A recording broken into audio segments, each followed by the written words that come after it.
Olá, queridos alunos, queridas alunas aqui do Aprova VetSUS. Sejam todos muito bem-vindos, bem-vindas a mais uma aula aqui no nosso canal no YouTube.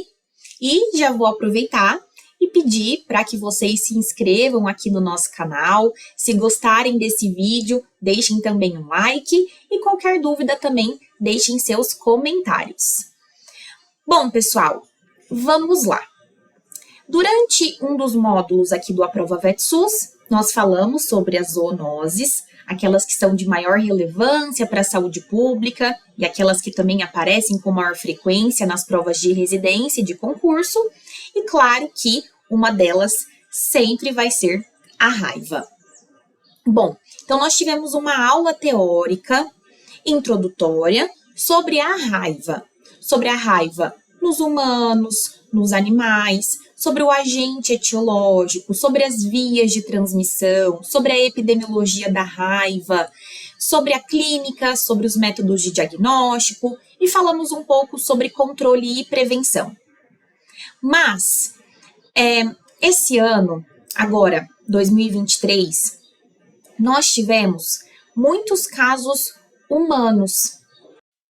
E isso vem trazendo cada vez mais a importância da gente falar sobre os protocolos de profilaxia, de prevenção, de controle da raiva humana, utilizando o nosso sistema imunológico. Então, a partir da imunoprofilaxia. Então, via vacina, via soro. E aí, esses protocolos, eles podem ser de pré-exposição, e nós, médicos veterinários, somos submetidos ao protocolo de pré-exposição, porque nós somos profissionais de risco.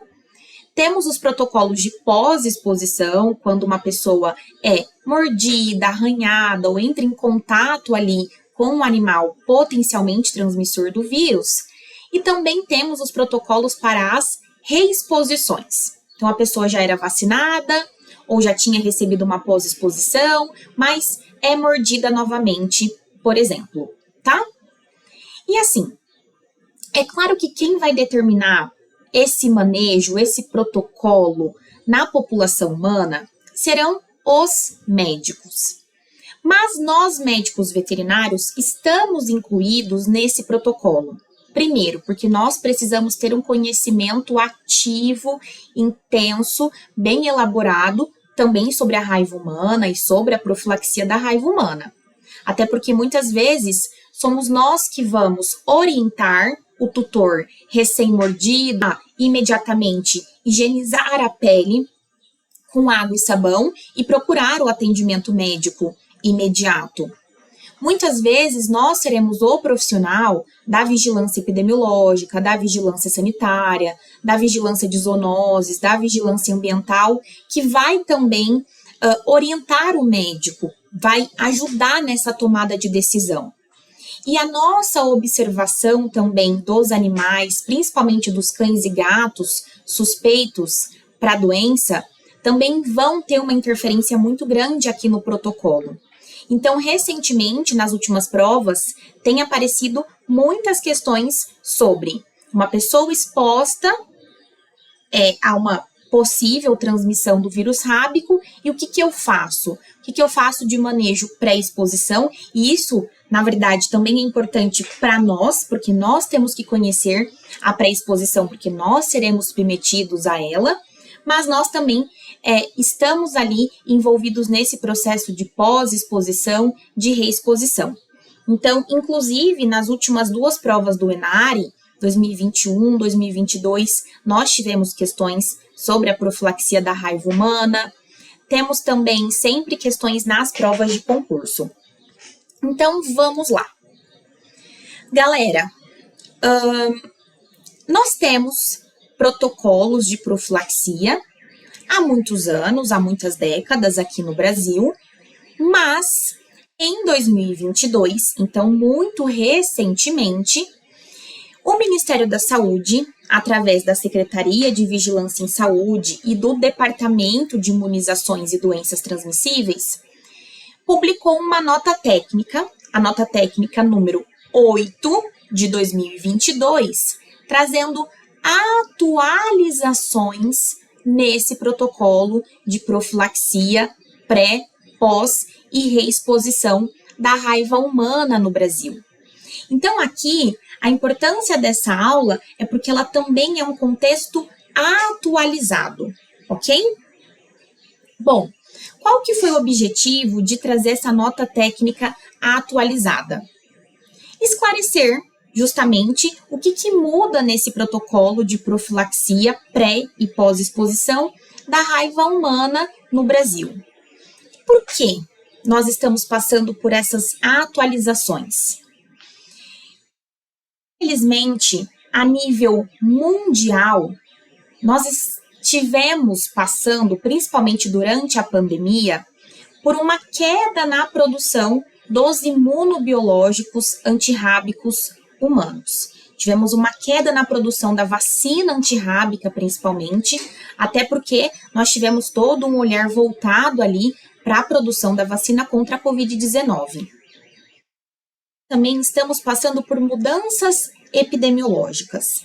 Recentemente, principalmente aqui no Brasil, nós temos um maior número de casos humanos por acidentes envolvendo os animais silvestres, muito mais que acidentes com os domésticos. Então,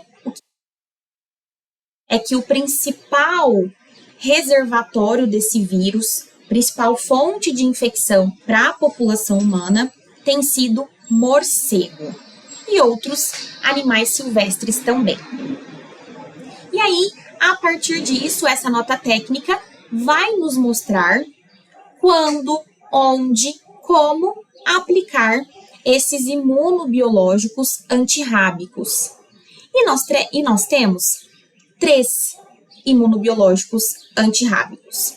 Nós temos a vacina, tá? A vacina da raiva inativada.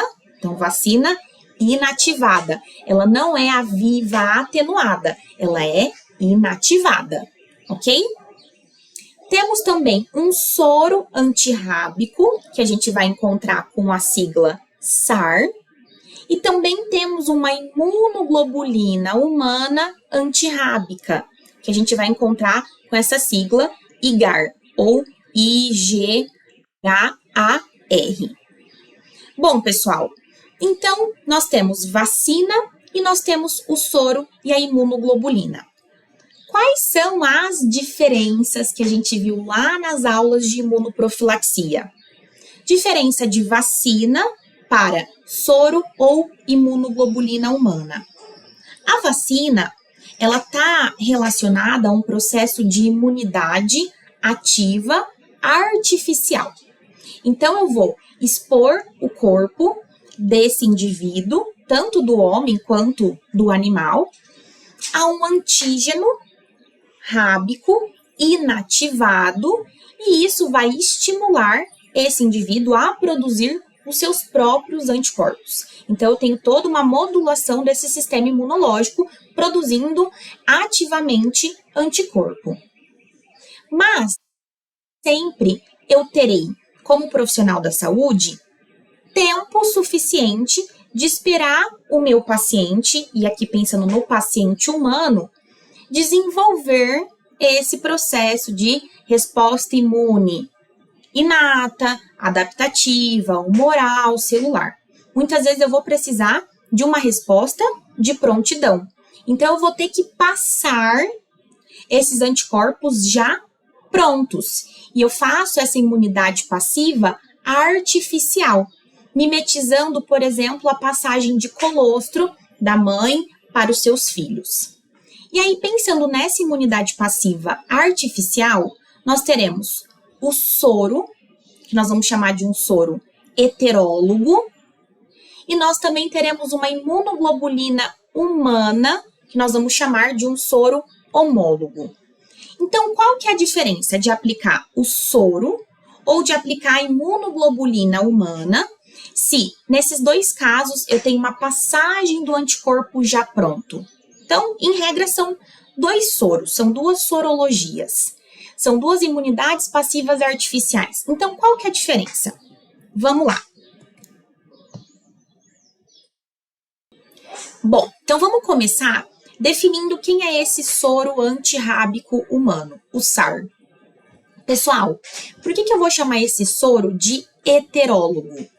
Porque ele foi produzido em uma outra espécie. Ele foi produzido em outro indivíduo, porque é um soro que vai ser passado para o próximo indivíduo, mas em um indivíduo de outra espécie. Então, eu tenho aqui uma solução concentrada, purificada de anticorpos, que foi preparada em equídeos imunizados contra o vírus da raiva. Então, eu aplico a vacina nesse cavalo, o cavalo vai desenvolver anticorpos, eu vou fazer uma coleta de sangue, vou filtrar, vou purificar esses anticorpos e passar depois para um ser humano. Eu sempre posso aplicar o soro antirrábico em qualquer pessoa que foi mordida ou arranhada? Não. Então, assim, como ele é um soro que foi desenvolvido em uma outra espécie, nós temos inclusive risco de algumas reações de hipersensibilidade. Lá na aula de segurança do paciente, eu até comento com vocês sobre a questão dos eventos adversos, sobre a importância da notificação de algum tipo de evento adverso pós-vacinação, pós-aplicação de soro também. Então, para aplicar o soro em alguém, eu vou precisar considerar o histórico desse indivíduo e eu não posso aplicar esse soro heterólogo produzido em equídeos em pessoas que já tenham feito o seu uso anteriormente. Então, não posso fazer 2 aplicações de soro heterólogo, senão eu vou aumentar ali um risco de hipersensibilidade. E também não posso aplicar em quem já recebeu o esquema antirrábico, pré-exposição. Por exemplo, nós médicos veterinários. Então, nós passamos pela profilaxia pré-exposição. Como nós já temos uma sensibilidade, nós não vamos poder receber o soro heterólogo, tá?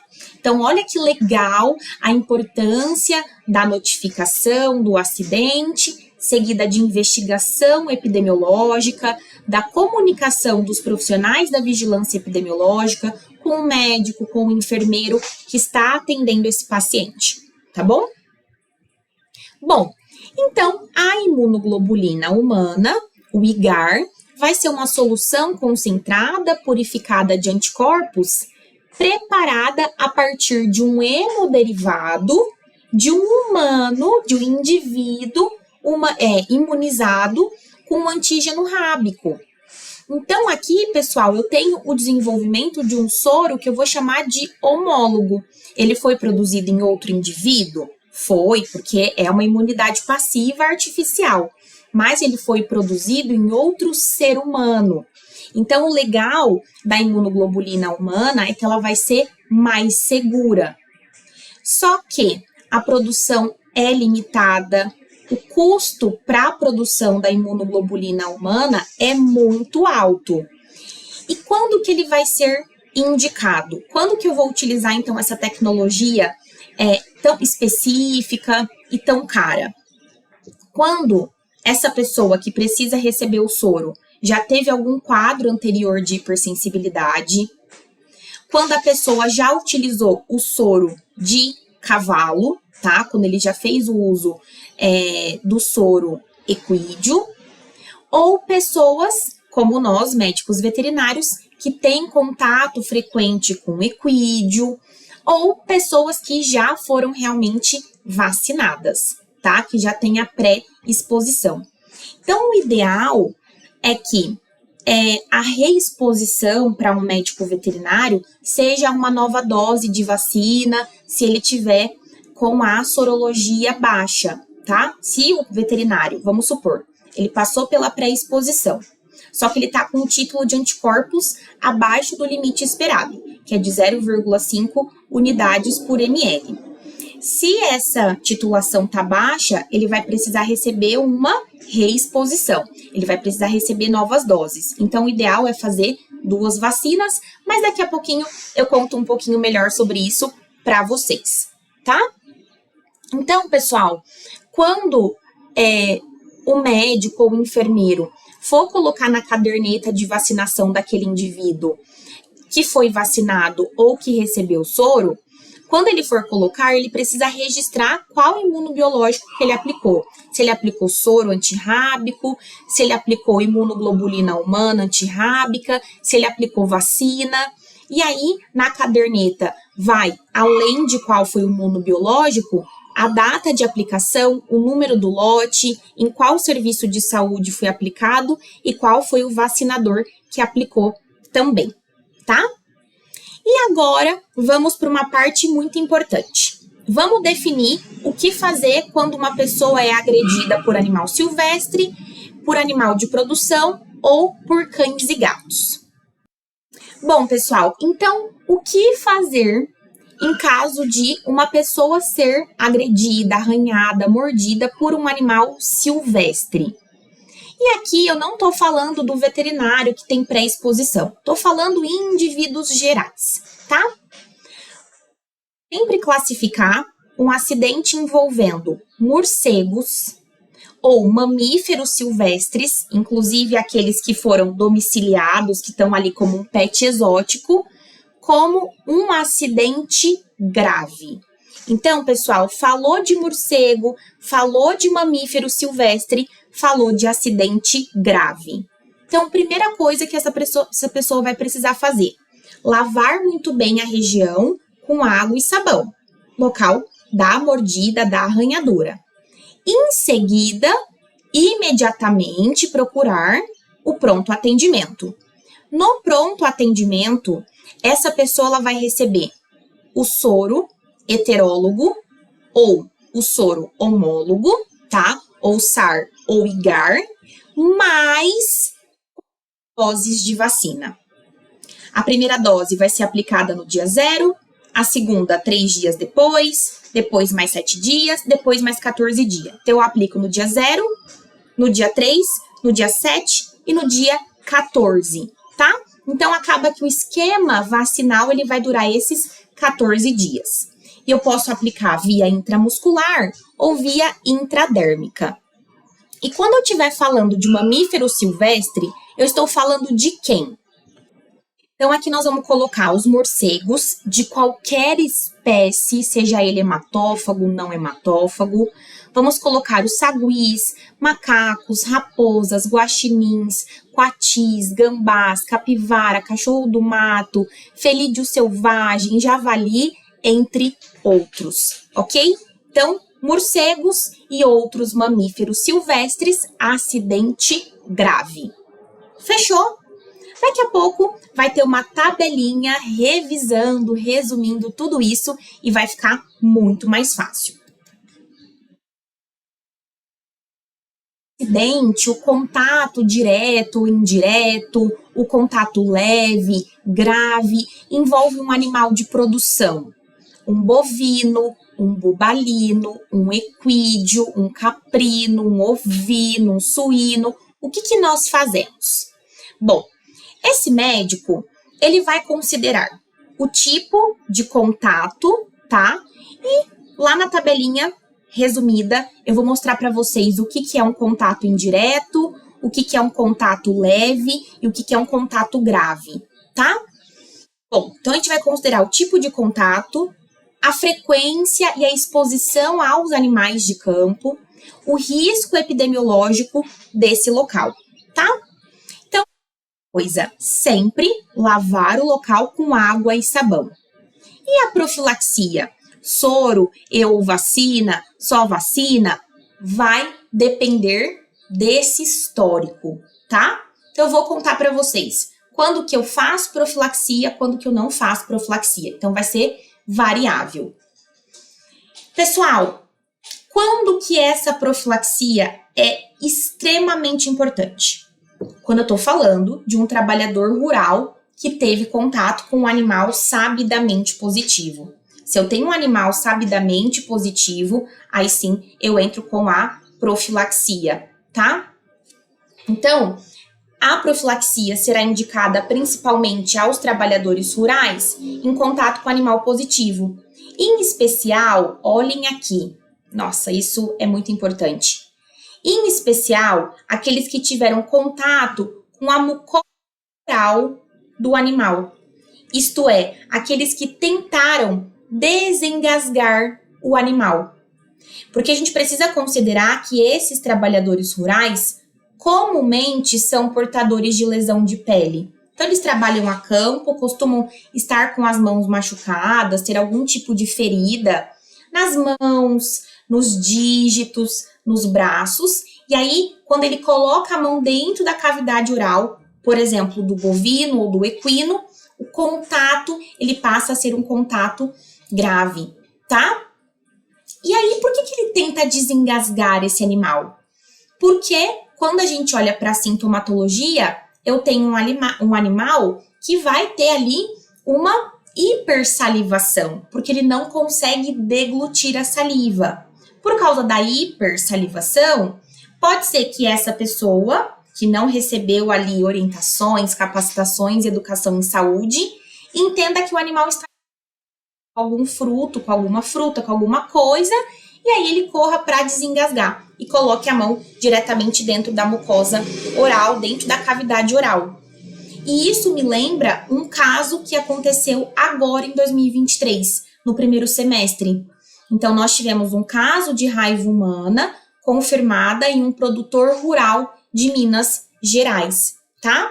Então, nós temos aqui um caso humano confirmado em um idoso de 60 anos, que entrou em contato com um bovino que tinha sintoma neurológico e, pelo que foi relatado nas mídias sociais, ele realmente tentou desengasgar o animal, colocou a mão dentro da cavidade oral e ele portava ali portas de entrada, lesões na pele, facilitando aí a penetração do vírus, ok? Então, assim, esse ano tivemos um caso envolvendo herbívoros. Agora, o que costuma aparecer em prova de residência, de concurso, o que costuma ser também muito frequente na nossa rotina? Agressão por cães ou gatos. E aqui, a profilaxia também vai depender. Se foi um contato direto, se foi um contato indireto, vai depender da clínica do animal, se ele tem sinais sugestivos ou não tem sinais sugestivos da raiva, e vai depender se eu vou ter a possibilidade de observar esse animal pelos próximos 10 dias. Então, sempre pós-exposição, água e sabão, mais profilaxia se necessário. Sinais sugestivos de raiva, então animal com sinal neurológico, ou um animal em que eu não posso observar pelos próximos 10 dias, que era um animal de rua que fugiu, porque esse animal veio a óbito, iniciar profilaxia. Olha o risco neurológico, morreu, fugiu, escapou, não sei de quem é, não sei se esse animal já foi vacinado, profilaxia. Um animal sem sintomatologia neurológica, um animal vacinado, domiciliado e que eu posso observar pelos próximos 10 dias, considerando esse histórico, o que eu posso fazer? Manter essa observação. Se por acaso o animal passar a apresentar sintomatologia nervosa, comece profilaxia. Se esse animal morrer, comece profilaxia. Não, o animal ficou bem, se alimentou, bebeu água, não apresentou nenhuma alteração, observei ele por 10 dias e nada aconteceu, eu não preciso fazer profilaxia. Por isso, pessoal, eu só faço realmente se necessário, tá? E agora, para quem já é meu aluno, já assistiu a aula de raiva completa, já assistiu às aulas de epidemiologia, me contem, pensem aí, por que eu vou observar esse animal por 10 dias? Qual é a justificativa epidemiológica desses tais 10 dias? Bom, pessoal, vamos voltar lá na nossa aula de epidemiologia. Então, lá nós vimos que, a partir da exposição a um agente infeccioso, esse hospedeiro ele vai ter um período de incubação e depois um período sintomático.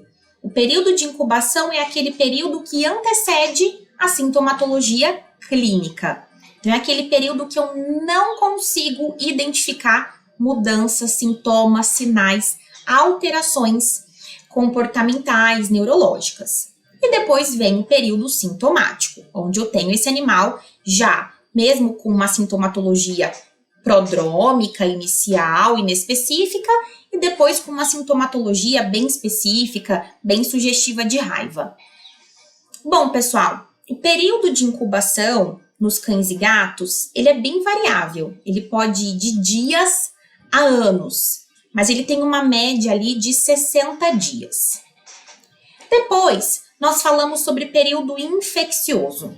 Então, qual que é a diferença entre período de latência e período infeccioso? Então, incubação antecede sintomático. Latência antecede infeccioso.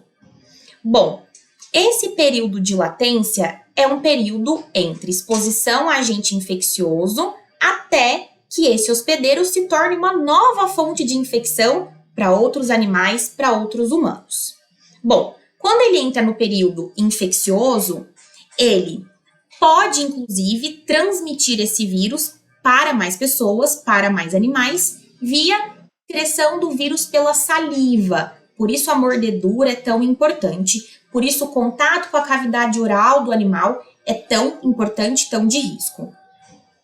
Esse período infeccioso, ele costuma durar de 2 a 5 dias antes de começar a sintomatologia clínica.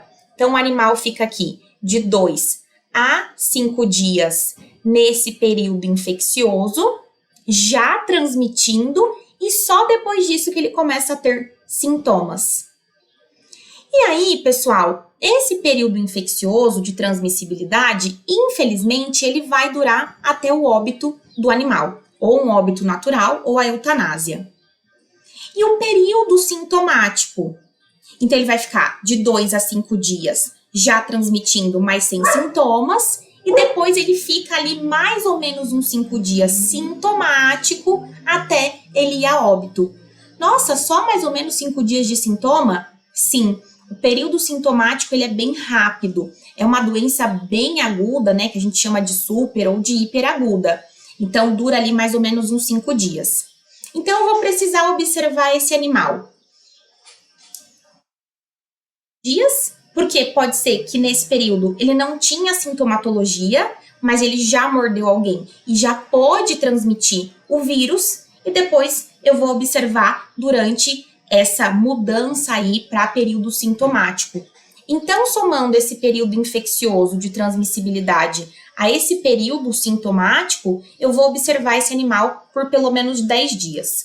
Passou 10 dias, não apresentou nenhuma alteração, nenhum sintoma, nenhum sinal, eu realmente encerro a minha suspeita e não preciso de forma alguma fazer a profilaxia pós-exposição nesse indivíduo. Então, essa questão da observação ou não por 10 dias, ela é muito importante, tá? Então, o animal, ele deve ser observado por 10 dias. Se, em todo esse período, ele permanecer vivo, saudável, a raiva é descartada. Não há risco de transmissão de vírus, não preciso fazer profilaxia. Se, porventura, o animal desaparecer, apresentar sinais de raiva ou morrer, e eu não puder descartar o diagnóstico de raiva, a profilaxia deve ser iniciada imediatamente. Por isso é tão importante que esse animal seja observado dentro de uma unidade de vigilância de zoonoses ou que ele seja acompanhado por um médico veterinário. Sempre um local isolado, afastado de humanos e de animais, sempre com conforto térmico, com água, com ração disponíveis, tá, pessoal? Não é para expor esse animal a uma situação de maus tratos, pelo amor de Deus. Bom, e agora, pessoal, vamos falar da vacina. Ela pode ser pré-exposição, e nós, médicos veterinários, somos expostos à pré-exposição, né? Nós passamos por essa profilaxia, e ela pode ser pós-exposição ou também reexposição. Vamos lá. pré-exposição é uma aplicação de atualmente 2 doses vacinais. Essas 2 doses são aplicadas de forma intradérmica ou intramuscular. E a primeira dose vai ser aplicada no dia 0 e a segunda dose no dia 7. Então, tem aí um intervalo de 7 dias. Na minha época, porque eu fui vacinada quando eu entrei na faculdade, eu fiz meu esquema pré-exposição no primeiro mês de faculdade, lá em 2012. Naquela época a gente fazia 3 doses, uma no dia 0, uma no dia 7 e a terceira no dia 14 ou no dia 21. Então, eram 3 doses vacinais. A partir dessa nota técnica do Ministério da Saúde, publicada em 2022, a pré-exposição passa a ser de 2 doses. E depois, eu preciso, inclusive, acompanhar a titulação desse médico veterinário ou desse outro profissional que atua em alguma área de risco, quanto à produção, a sustentação, manutenção de títulos de anticorpos, tá? E aí, eu digo que uma pessoa está protegida quando ela tem um título de anticorpos igual ou superior a 0,5 unidades por ml, tá bom? A minha sorologia tá ótima, eu até passei por reexposição, eu fiz, como que a gente fala? Eu fiz reforço, porque eu fui exposta a um gato, esse gato me mordeu, ele me mordeu várias vezes, então, múltiplas lesões em mãos, em palma da mão, em braço, porque eu fui separar uma briga dos meus cachorros com esse gatinho, então eu precisei passar por um esquema de reforço. Mas, de qualquer forma, depois desse reforço, mantive minha titulação sempre ok, tá? Bom, e nós temos a pós-exposição. E aí eu falei que essa pós-exposição pode ser vacina e ou soro, e daqui a pouco a gente já vai entender tudo isso. Mas essa pós-exposição, pessoal, ela vai ser a aplicação da vacina para a pessoa que entrou em contato direto, indireto, leve, grave. Também vai ser uma aplicação intradérmica ou intramuscular, e nós fazemos um esquema com 4 doses. Uma no dia 0, uma no dia 3, uma no dia 7 e uma no dia 14. Então, são 14 dias ali de processo de acompanhamento e aplicação das vacinas. Então, na pré-exposição, 2 doses. Na pós-exposição, 4 doses. Beleza? E só para vocês saberem, quanto à reexposição. Bom, vamos pensar no meu caso. Eu era uma paciente lá na UPA que tinha pré-exposição. Fiz minha pré-exposição em 2012, tinha feito já alguns acompanhamentos sorológicos, mas chegou 2020 e eu entrei num contato considerado grave com um felino, que inclusive depois ficou em observação, virou o gatinho da minha irmã? Virou, mas naquele momento a gente não conhecia o histórico dele. Como eu tinha pré-exposição, não passei por soro não é indicado, tá? Mas eu passei pelo reforço vacinal, então eu recebi 2 doses de vacina, uma no dia 0 e uma no dia 3.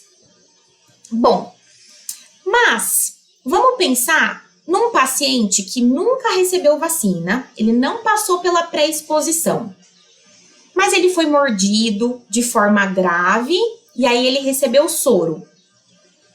Aí, por 1 ano, ele foi mordido novamente de forma grave. E agora? Eu vou fazer soro de novo?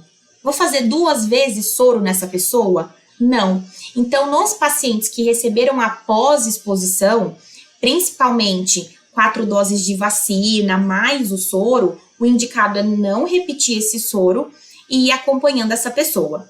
Se por acaso ela for mordida e precisar de uma reexposição no intervalo de 90 dias, olha que azarada, ela foi mordida, foi exposta, passou 90 dias e ela foi exposta novamente. o ideal é não fazer profilaxia, porque eu tenho ainda anticorpos circulantes, tá? Mesmo desse próprio soro. Agora, não, é uma pessoa que há 1 ano atrás foi mordida, ela fez o esquema de pós-exposição de forma incompleta, fez mais ou menos, agora eu preciso fazer as doses restantes. Então, a reexposição, ela não costuma aparecer em prova, tá? Não se preocupem, eu só tô apresentando ela aqui porque ela tá na nota técnica, e também é importante para vocês entenderem que o histórico desse indivíduo vai determinar o que o médico, o que o pessoal da vigilância epidemiológica vai definir, tá bom? Então, aqui, ó, na reexposição, em geral, se faz 2 doses, tanto para a pessoa com pré-exposição, quanto para a pessoa com pós-exposição. Então, se faz 2 doses, uma no dia 0 e uma no dia 3. Soro, gente. Quanto de soro que eu aplico? Aonde que eu aplico o soro? Isso também está descrito na norma técnica. Então, o Ministério da Saúde recomenda que, se for aplicar o soro equídeo, heterólogo, o SAR, que o ideal é fazer 40 unidades do soro, tá? Por quilo de peso dessa pessoa, desse humano que vai receber o soro. Se for o soro homólogo, né, o IGAR, a gente faz menos, faz 20 unidades por quilo de peso. E sempre, se for necessário o soro, aplicar de forma mais rápida possível. E se você conseguir visualizar o lugar da lesão, da mordida, da arranhadura, o ideal é fazer ao redor da lesão. Agora, se tiver muito inflamado, muito, alterado, se faz intramuscular, mas nos músculos mais próximos da onde foi a lesão, tá? Bom, então, pessoal, tanto o IGAR quanto o SAR devem ser administrados o mais rápido possível. Havendo possibilidade de identificar lesão recente ou cicatrizada, deve-se infiltrar o volume total indicado ou o máximo possível dentro ou ao redor das lesões. Se não for possível aplicar ali, se faça no grupo muscular mais próximo. Detalhe, não é recomendada a administração da IGAR ou SAR no mesmo grupo muscular de aplicação da vacina, tá? Então, faz um braço, outro no outro braço, na perna, da barriga, enfim, não aplicar no mesmo lugar. Agora, já apresentei a norma técnica para vocês e com uma tabela eu vou facilitar esse entendimento. Pós-exposição. Por que eu vou falar só da pós? Porque a pré-exposição, ela vai acontecer em profissionais como os médicos veterinários, são 2 doses com acompanhamento de titulação. A reexposição vai depender de N fatores, mas qual que inclusive costuma ser questão de prova? Pós-exposição. Bom, essa profilaxia, ela vai depender de 2 critérios básicos. Ela vai depender do animal agressor envolvido e do tipo de exposição, tá? Ele pode ser um cão ou um gato. O cão ou o gato eu vou dividir em 2 realidades. Gato passível de observação por 10 dias e sem sinais sugestivos de raiva. E, por um outro lado, eu também posso ter um cão ou um gato não passível de observação por 10 dias ou até com sinais sugestivos de raiva. O que mais que eu vou ter aqui para animal agressor? Mamífero doméstico de interesse econômico, nós vimos. Bovídeos, equídeos, caprinos, suínos e ovinos. Essa nota técnica, pessoal, ela veio, na verdade, para mostrar que nós estamos numa fase de pouca produção de imunobiológicos. Então, o que eles fizeram? Colocaram numa mesma coluna morcegos e outros mamíferos silvestres. Por que eu tô ressaltando isso? Essa questão de agora eu ter um morcego e outro mamífero silvestre na mesma coluna. Por quê?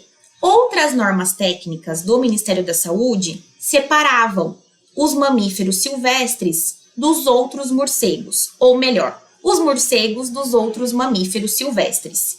Então, eu vou mostrar para vocês a norma técnica de 2022 e vou mostrar as outras normas técnicas que, em regra, são também interpretadas, tá? Aqui. Além dessa questão do animal agressor, também é importante a gente fazer a reflexão em relação ao tipo de exposição. Então, de um contato indireto com esse animal agressor. O que é um contato indireto?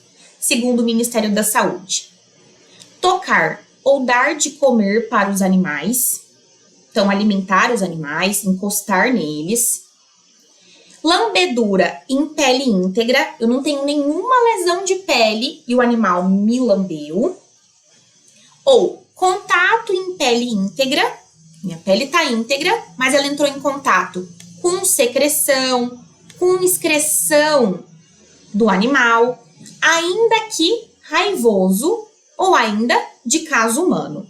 Ou seja, eu coloquei a mão na saliva do animal, mas ele é raivoso.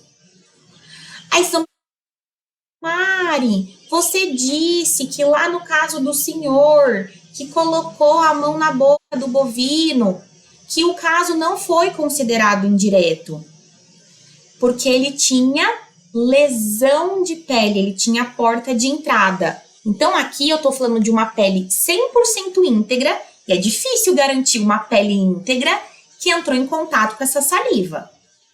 Então, olha como o médico e a vigilância epidemiológica tem que estarem atentos aos detalhes. Porque aqui eu tô falando de contato com saliva, mas de alguém que tem a pele 100% íntegra, tá?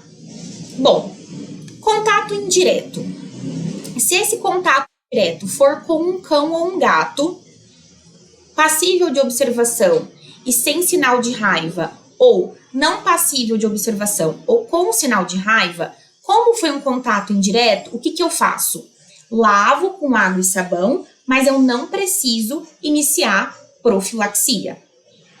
O mesmo vai valer para o contato indireto com os animais de produção.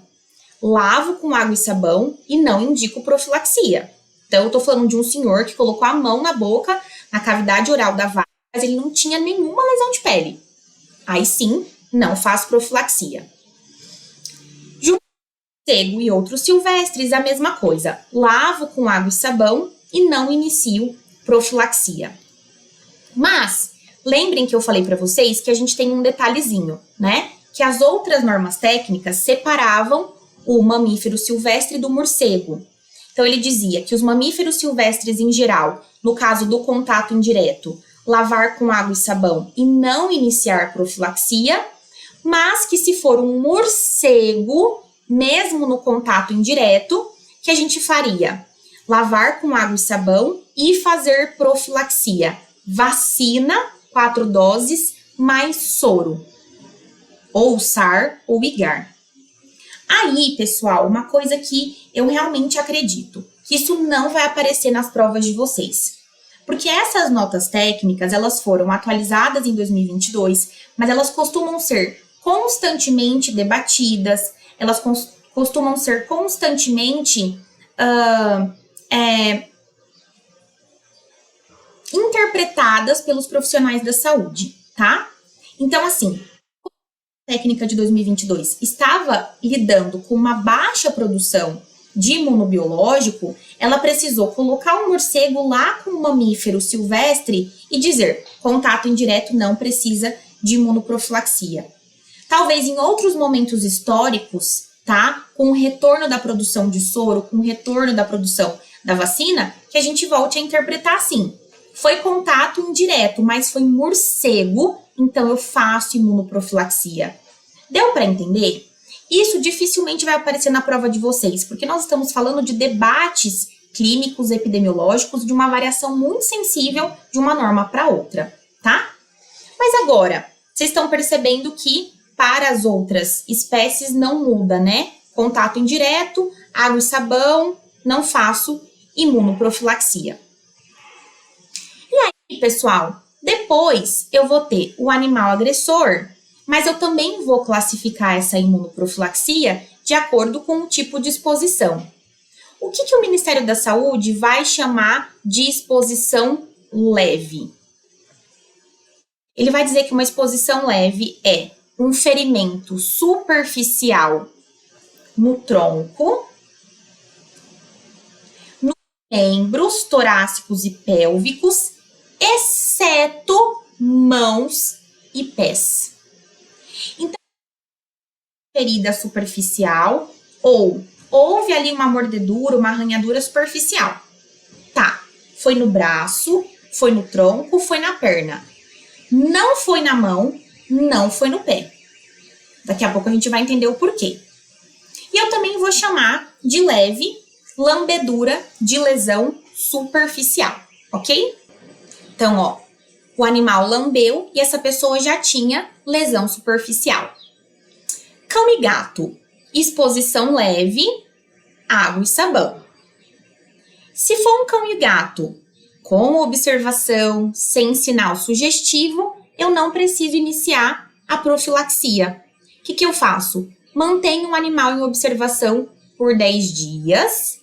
Se ele permanecer vivo e saudável, suspenda essa observação do animal no 10º dia e encerro o caso. Se o animal morrer, desaparecer ou apresentar sinais de raiva, eu entro com a vacina. 4 doses, dia 0, 3, 7 e 14. Isso aconteceu com a filhinha da minha amiga.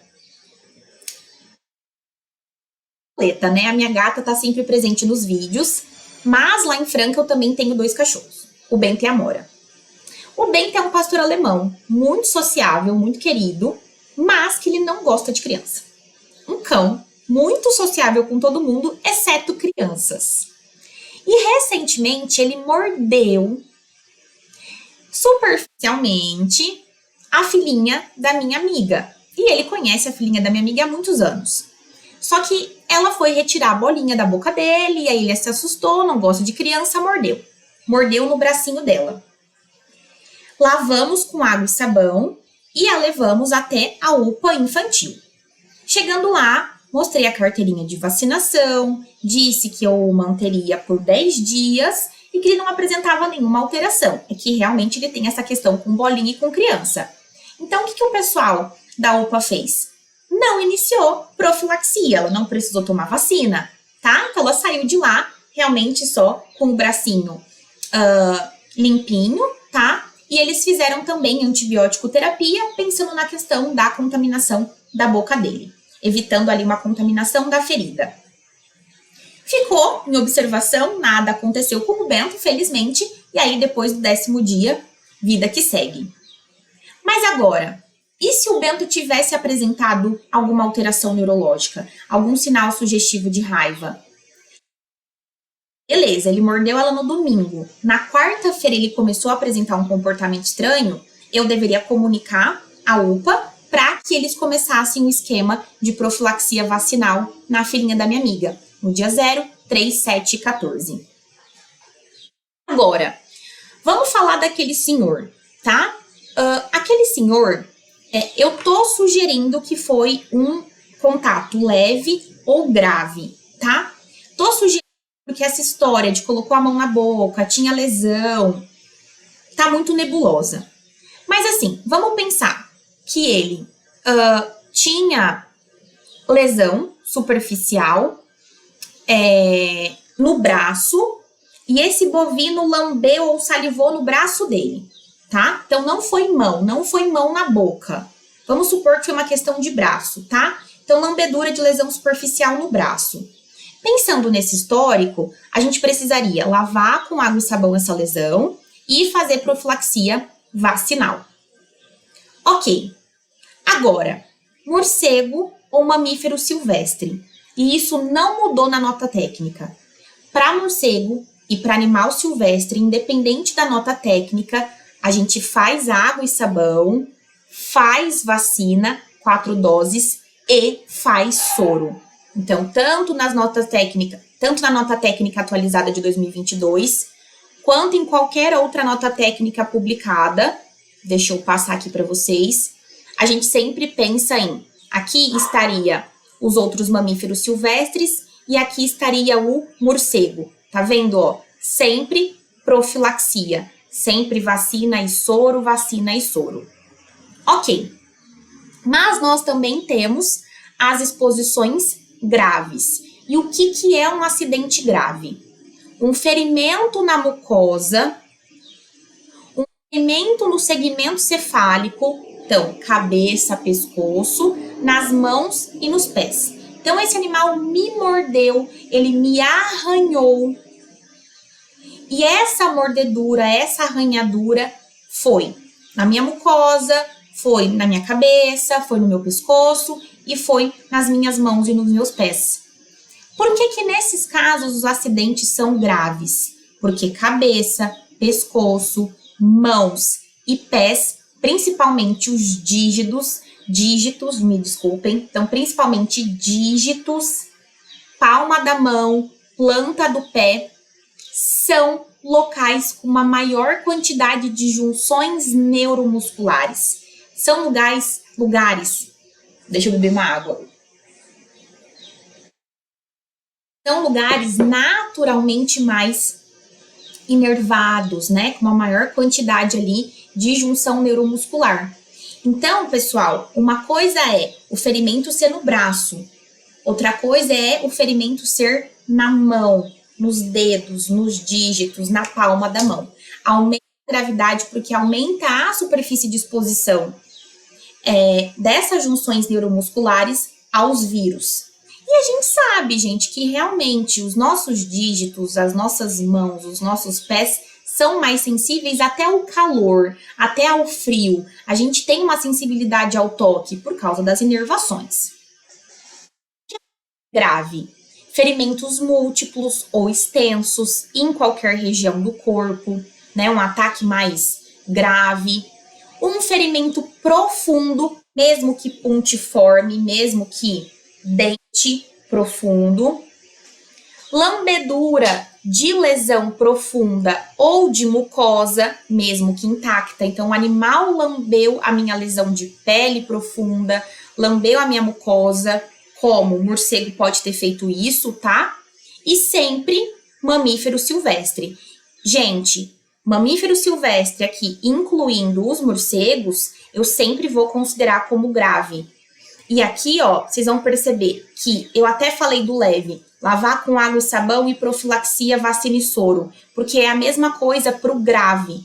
Ó, na tabela tá igual. Água, sabão, profilaxia, vacina e soro. Sempre, tá? Isso não muda. Então, olhando aqui de uma forma mais ampla, dá pra ver que tanto no que estaria sendo um leve, quanto que seria um classicamente grave, a gente vai fazer a mesma coisa pensando em mamífero silvestre, pensando no morcego. Água, sabão, vacina e soro, tá? Acidente grave com cão ou gato, passível de observação e sem sinal neurológico.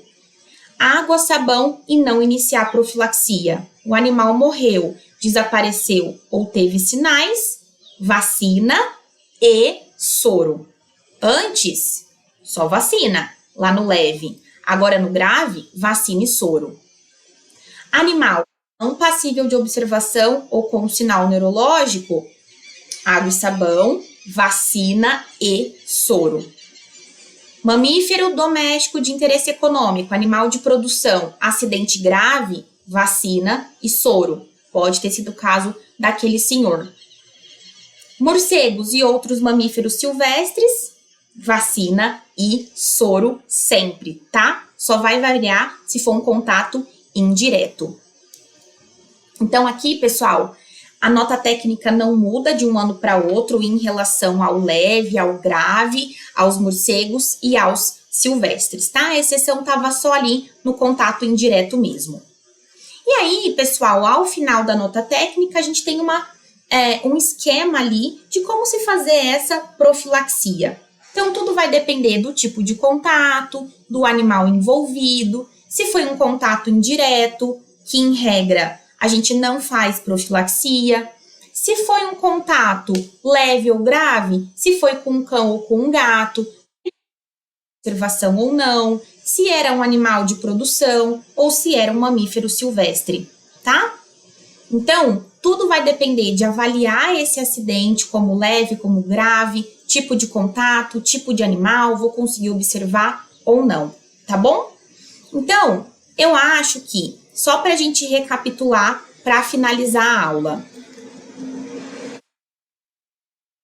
Exposição indireta, água e sabão, e não faço profilaxia, porque foi contato indireto. Existe divergência em relação à nota técnica? Existe. Em relação ao que eu faço quanto ao morcego. Isso pode ser variável. Ou não faço profilaxia, ou faço vacina e soro, mesmo no contato indireto. Vai depender de qual nota técnica está sendo avaliada pelo profissional da saúde. Leve. Cão, que eu consigo observar e sem sinal neurológico, água e sabão e nada de profilaxia. Se algo mudar, vacina. Animal não passível de observação ou com alteração neurológica, vamos fazer água e sabão e vacina. Bovino, equino, caprino, suíno, ovino, exposição leve, água e sabão e vacina.